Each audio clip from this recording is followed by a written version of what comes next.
Right, thank you very much. Right, hello. Before we start, I should just give you a bit of a health warning. I'm going to be talking about money and economics. And the way things are, and the way the system has devised it, as soon as we see an economist talking, most of us glaze over because we don't understand it. But what I'm going to tell you now, the way I put it is this: if I can understand it, any one of you can understand it. Okay, this is not rocket science what you're getting. It's just common sense and what we've done before. Okay, there's the question. Why has the world not got enough money to prevent this from happening? And it's not just happening in the third world, it's happening here as well. We have the obscenity of having to have food banks so people can feed themselves and their families. Now have a look at this. Have a look at this cartoon. I think it's absolutely brilliant. Happiness is just around the corner. Work harder, earn more money, buy more things, keep going. The system has put us on a treadmill of mass mindless production to meet mass mindless consumption. We're all chasing our tails, trying to be happy. When was the last time you actually had a politician who wanted to make you happy? I seem to remember David Cameron wanted to monitor our happiness. But when was the last time you actually had politicians working for our best interests because they actually want to make us all happy? Right, I think that sums up the system, doesn't it? The wealth of the 1% richest people in the world amounts to $110 trillion.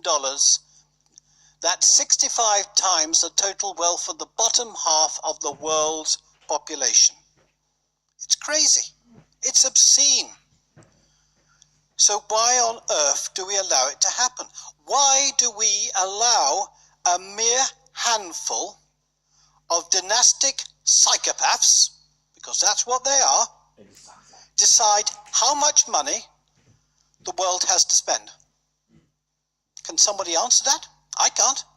Why do we allow a system that literally allows a handful of families to decide how much money we all have to spend? It's crazy. Right, this is how I came into it. The gentleman sitting underneath the blue arrow is my uncle. Uncle by marriage, Sir Harry Pilkington. He was a lovely man, I have to say, and I won't say anything other. But he attended the first ever Bilderberg conference in 1954. A year later, he became a director of the Bank of England, a position he held until 1972. I went back to school on one occasion when I was 16, and we were on the train together because he was going down to one of his last meetings at the Bank of England. And we're talking about all sorts of things, and then suddenly he broke off and said, "What are you going to do when you leave school?" So I said, "I'll probably go in the family business, family regiment, whatever." And he said, "Well, look, I'm going to give you 2 pieces of advice to take through life with you. The first is, never believe anything you read in the press because we control it. And the second thing," he said, "was never ever believe a politician when they say they can do something. They can't, unless we say they can." The truth is, my uncle was just part of a network. Most of you have probably heard of these organizations. Committee of 300, the Bilderberg Group, the Trilateral Commission, the Council on Foreign Relations, USA, European Council on Foreign Relations, Chatham House, the Pilgrim Group, Skull and Bones, and the Bohemian Grove. There are probably others as well. Effectively, what we're talking about here is the good and great meeting in private to discuss what's going to happen to us. All done in secrecy, no minutes taken, or at least we're not allowed to see the minutes. And we actually have MPs who go to Bilderberg, who would go on to the Council on Foreign Relations and the Trilateral Commission. They go and meet these people behind the scenes in complete secrecy. Or they have the Chatham House rules, as they call them. But the point is, you and I are not going to find out what's been discussed there. And that's the reason. That is how we are all controlled, because we're not challenging these politicians, our elected servants. What the hell are they dealing with, these psychopaths? Right, if you can see that weird outline, and you like that film Star Wars, it's not my cup of tea if I'm honest with you, but I'm going to use this as an example. That's the Death Star. Okay, one of my friends actually calls it the Death Star, and I'll move on to that in a moment. But the Death Star, the hub of evil, the hub of all that is against what we stand for. Can anyone name what that building is? Well done, you're on the ball. I'll just let you know, you're about 1% of the population. And you're about 0.01% if you can actually tell me what the place does. This is the Bank for International Settlements. It's in Basel in Switzerland. It's quite incredible. I have asked probably about a dozen politicians, and not one of them had heard of it, including the MP for this constituency, Sarah Wollaston, and my old MP was Tim Farron, leader of the Liberal Democrats. He actually admitted he understood nothing about money creation, and he's now hopefully he's trying to become a deputy prime minister one day. Right, you can read all that. Controls 60 of the world's central banks, including the Bank of England, the Federal Reserve, and the European Central Bank. It oversees at least 95% of the world's money. It can operate in complete secrecy and is accountable to no one elected government. The City of London, or so we say the Bank of England, is supposedly answerable to the Chancellor of the Exchequer. No, it's not. And I'm just going to make the point that when Mark Carney, the Governor of the Bank of England, goes over to Basel in Switzerland for the weekend meetings they have about once every 4, 5, 6 weeks, and they meet at the top of the tower, they effectively are given their orders by the banking families. When he comes back, one of the directors of the Bank of England at the moment is Dave Prentice of Unison. I wonder if Dave Prentice knows what goes on at this Bank for International Settlements. I doubt it very much. I have written twice now to Dave Prentice, pointing this out to him and asking for a reply. I still haven't received one. Now, this is a book called Tragedy and Hope, written by Professor Carroll Quigley. And I have to say, thank goodness he did. He was the mentor for the Clintons, for Bill Clinton. And he was actually, whilst he was an academic, he was trusted by the, if you call them the New World Order, whatever you want to call them. Now, there's a lot to read here. This is what he wrote. The powers of financial capitalism had another far-reaching aim, nothing less than to create a world system of financial control in private hands, able to dominate the political system of each country and the economy of the world as a whole.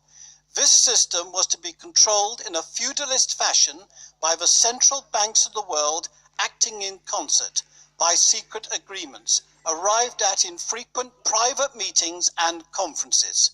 The apex of the system was the Bank for International Settlements in Basel, Switzerland, a private bank owned and controlled by the world's central banks, which were themselves private corporations. The growth of financial capitalism made possible a centralization of world economic control and use of this power for the direct benefit of financiers and the indirect injury of all other economic groups. That's us, all of us. He goes on, it must not be felt that these heads of the world's chief central banks, like Mark Carney, were themselves substantive powers in world finance. They were not. Rather, they were the technicians and agents of the dominant investment bankers of their own countries who had raised them up and were perfectly capable of throwing them down. The substantive financial powers of the world were in the hands of these investment bankers, also called international or merchant bankers, who remained largely behind the scenes in their own unincorporated banks. These formed a system of international cooperation and national dominance which was more private, more powerful and more secret than that of their agents in the central banks. And we're talking about these groups. The House of Rothschild, the Warburgs, the Rockefellers, Goldman Sachs, Oppenheimer, Medici, Morgan Stanley. There are a few more as well.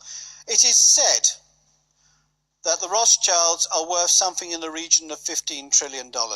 I don't think people realize just how deep it all goes, and it doesn't always come under the same name Rothschild. Right.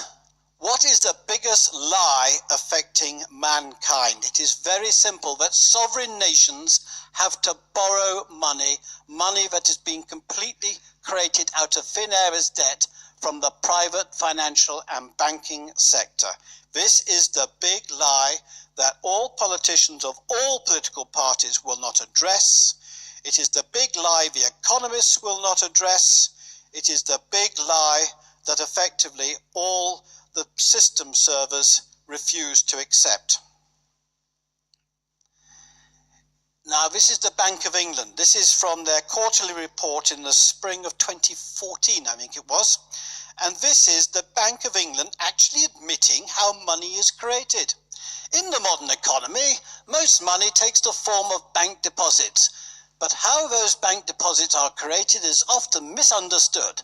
The principal way is through commercial banks making loans. Whenever a bank makes a loan, it simultaneously creates a matching deposit in the borrower's bank account, thereby creating new money.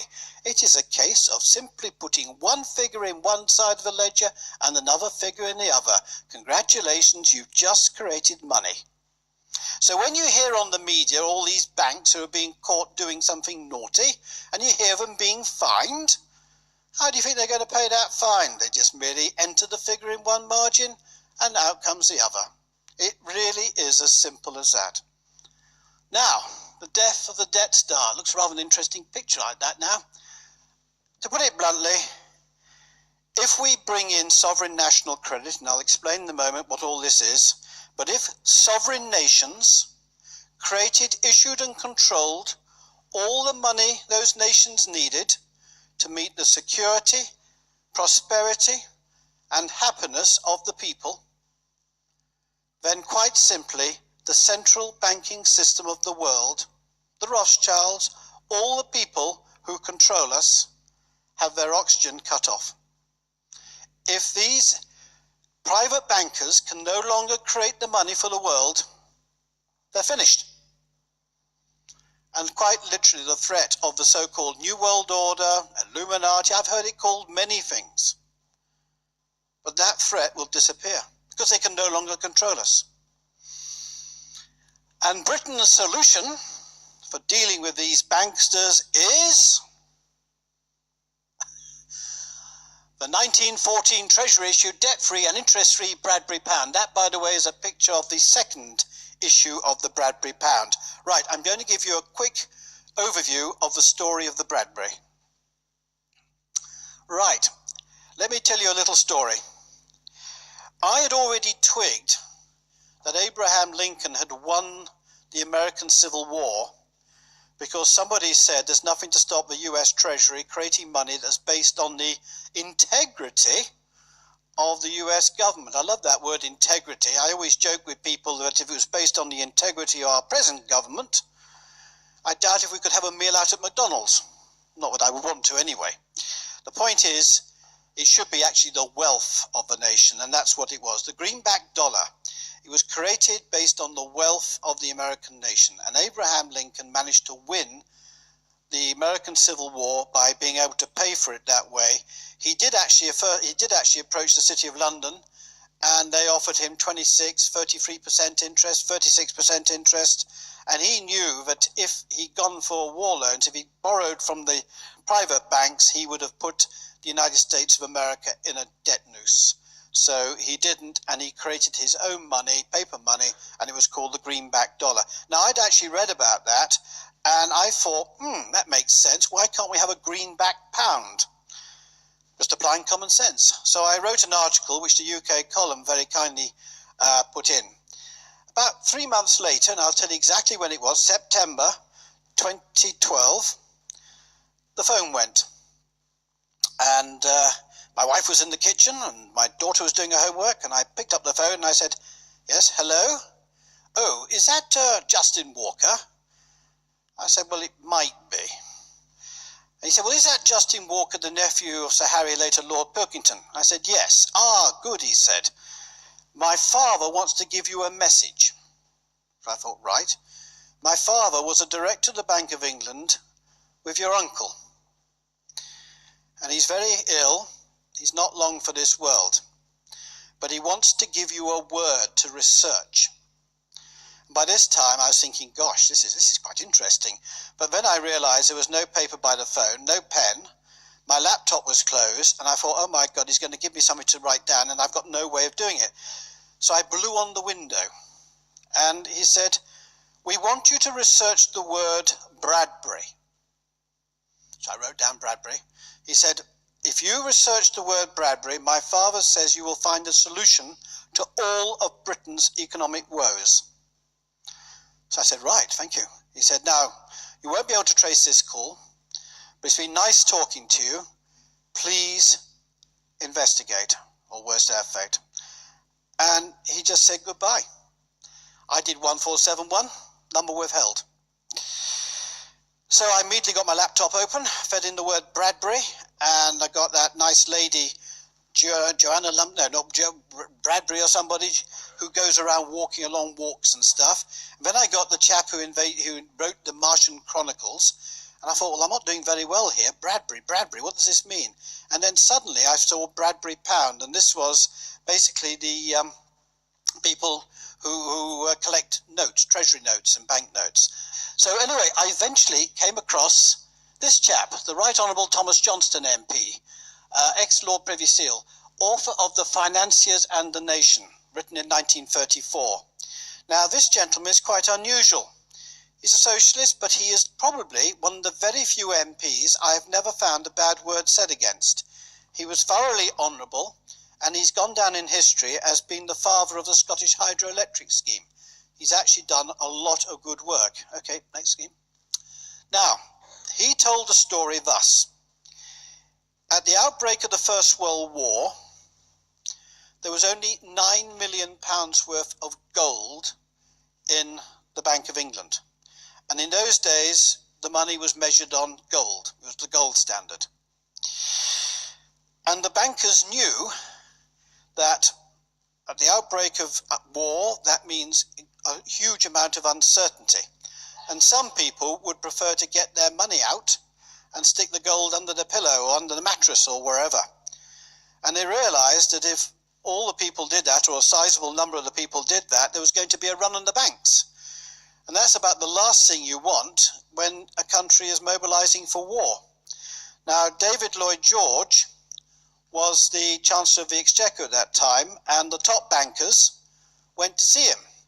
The banks immediately closed. It was bank holiday, but they actually closed a lot longer. And this is actually a copy of a sign I got from the Bank of England website, and this is addressed to managers of one particular bank. And basically, by order in council, the bank holidays extended to include Tuesday, Wednesday and Thursday. So in other words, what they were saying was the banks were going to be shut until the 7th of August. Now, whilst all that was happening, all hell was breaking loose in Parliament. Effectively, there was a Currency Banknotes Act passed through Parliament in 2 days. I've actually read Hansard, and it's fascinating. When you read Hansard, because it's every word uttered, and you read it, and it's quite, you actually feel you are listening to real history. But in a case of 3 days, they passed the act and got the printers going to print the first version of the Bradbury, and it was on stamp paper, and it was printed on one side only, and it was done in £1 and 10 shillings, 50 pence for those who can't remember what 10 shillings is. Now, this is what Thomas Johnston wrote. The new currency had been issued by the state, was backed by the credit of the state, and was issued to the banks to prevent the banks from utter collapse. The public cheerfully accepted the new notes, and nobody talked about inflation. Now, the first thing we always hear from the System-serving economists and politicians, they say, if you print money, you're just printing money, you'll have hyperinflation. And they'll mention the Weimar Republic. Well, I've actually researched the Weimar Republic, and it was not a case of the Weimar Republic's treasury creating, issuing and controlling the money that caused the hyperinflation. Oh no. It was the private Bundesbank, the private central bank of Germany, the Weimar Republic, that was printing the money, and the government wasn't even authorizing most of it. And it was the currency speculators in Wall Street and the City of London that were fanning the flames. In other words, the Weimar Republic was caused by the private banking institutions. It was not caused by the government. The government had to react to it.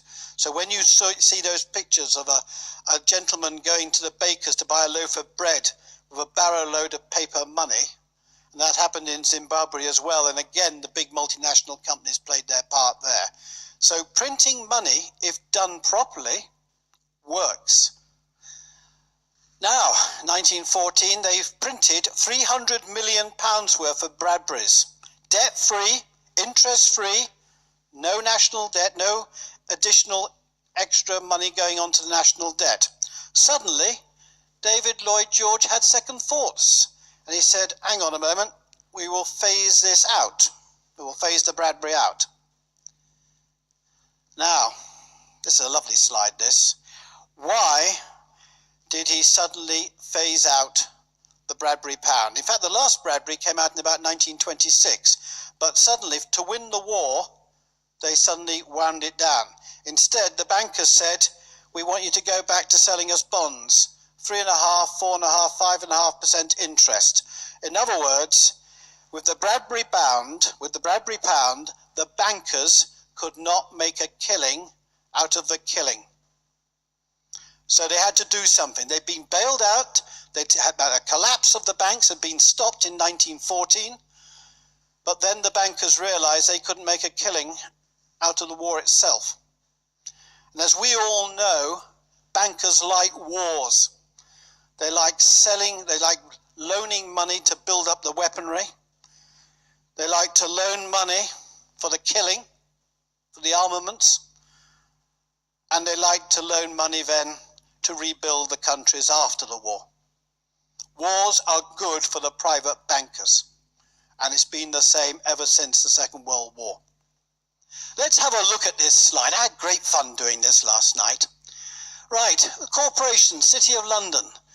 Then we've got Parliament. Do you know who that chap is on the top right-hand side? He looks like something out of Harry Potter. Do you know who he is? No, he's the City Remembrancer. Anyone heard of a chap called the City Remembrancer? No, he's a servant of the City of London. He sits in Parliament with our elected servants, with our MPs, and he basically makes sure that MPs toe the line, that they don't ask questions, why can't we print a new form of the Bradbury, to sort out the NHS, to stop the food banks, to stop austerity dead, to protect our strategic industries, to encourage people to set up small human-scale businesses, to make sure our children have proper free education without paying for it. Yeah, I could go on, the list can go on and on and on, what the Bradbury would do to help our country. It's a solution. These MPs here just offer hope and change, but they will not go near solutions. And I'm just about finished writing an article, if I can just turn this over, and it will be launched on Monday, and it's called Fake Hope, Fake Austerity, Fake Democracy, an essay that reflects only sadness and disappointment. Is there no one left in the House of Commons with decency, integrity, and honour? I had hoped that Jeremy Corbyn and John McDonnell would be two people who would stand up, because they actually signed an early day motion, 748, in November 2013 to bring back the Bradbury pound. Since then, we've been trying to have a meeting with John McDonnell.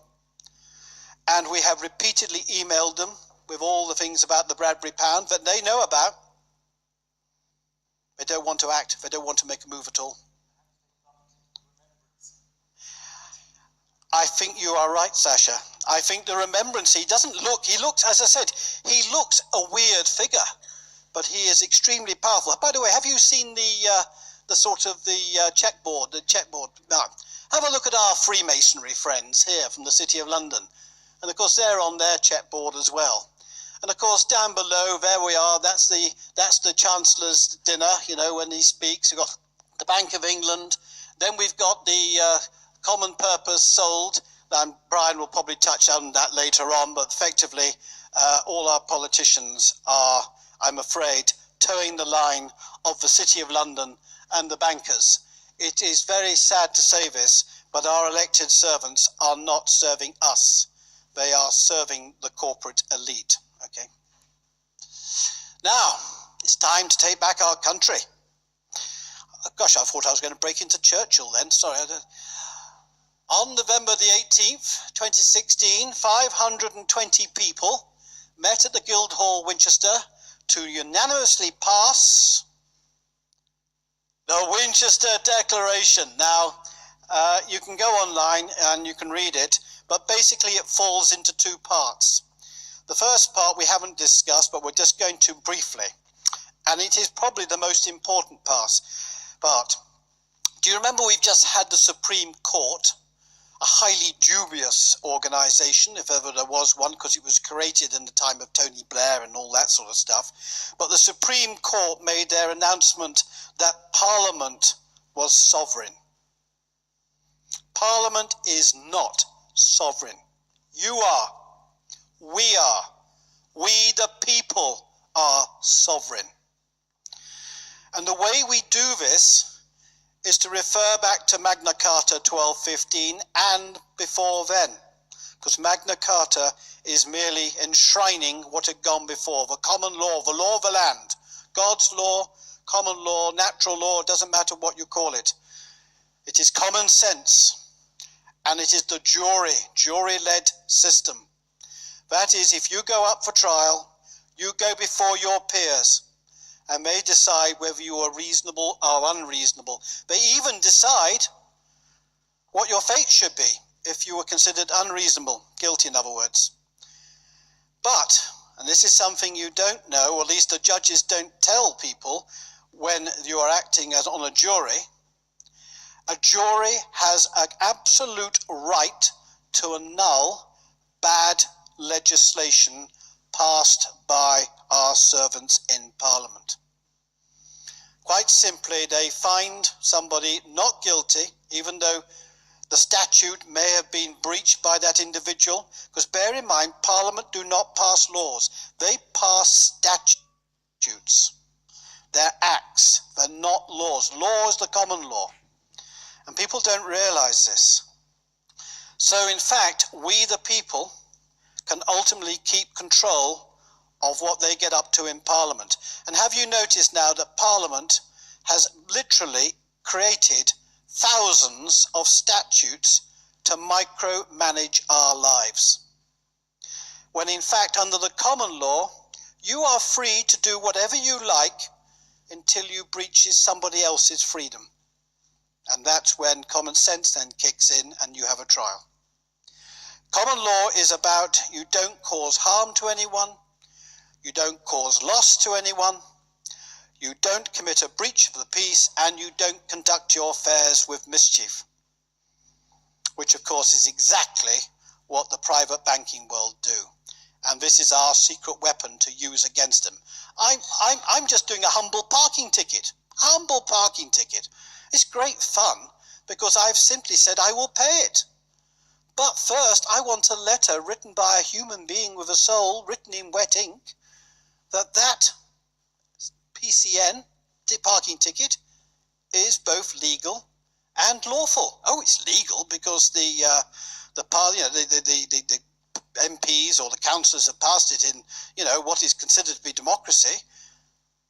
But it's not lawful, because under Article 39 of Magna Carta, which, by the way, cannot be repealed by the politicians. You often hear that Magna Carta has been repealed. No, it can't, because Magna Carta was a peace treaty between a lawless king and us, the people. Not the barons. The barons mean in Old French means free people. Us, all of us. It wasn't just the nobility, as we're led to believe. It was for all of us. And Parliament, unfortunately for them, they cannot repeal Magna Carta 1215. The first Parliament of Simon de Montfort came in 50 years after Magna Carta. They cannot interfere with it in any shape or form. If any politician tells otherwise, they are guilty of treason. So, getting back to what we're doing. So, the declaration falls into two parts. First of all, trial by jury. The second part is what we've already discussed. That is a sovereign nation creating, issuing, controlling all the money needed for our prosperity and future happiness. Right. We are organizing.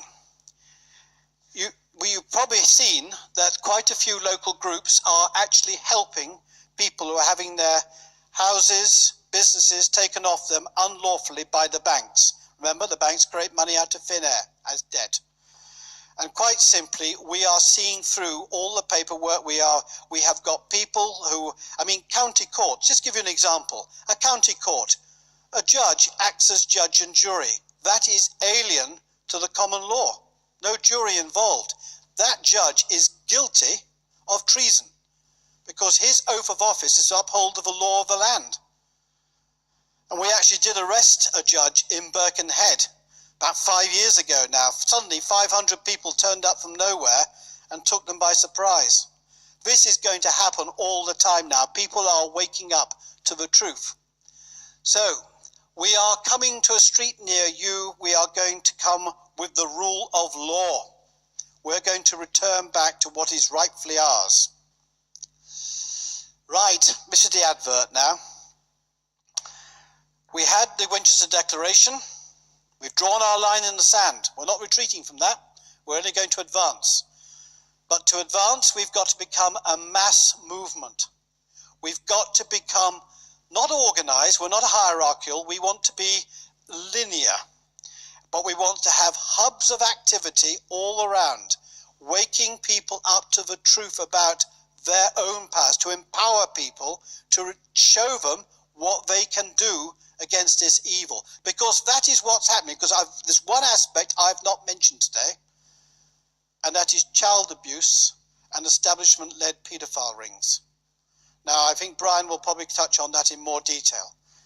But those people in Parliament are not just stopping us from being able to create, issue and control our own money, to get rid of austerity, to get rid of food banks, to get rid of suffering, but we're also seeing children on a completely unimaginable scale also suffering. And they know it's going on. They're either paedophiles themselves or they are protecting paedophiles. And Melanie Shaw is in prison, and she is a whistleblower who knows what's going on with our political class and what's really happening. And she's in prison. So we are living in a lawless country.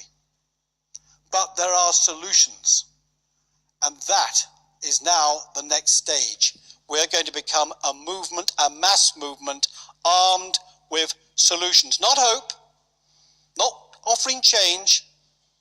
We're coming to restore the rule of law with solutions. Thank you very much.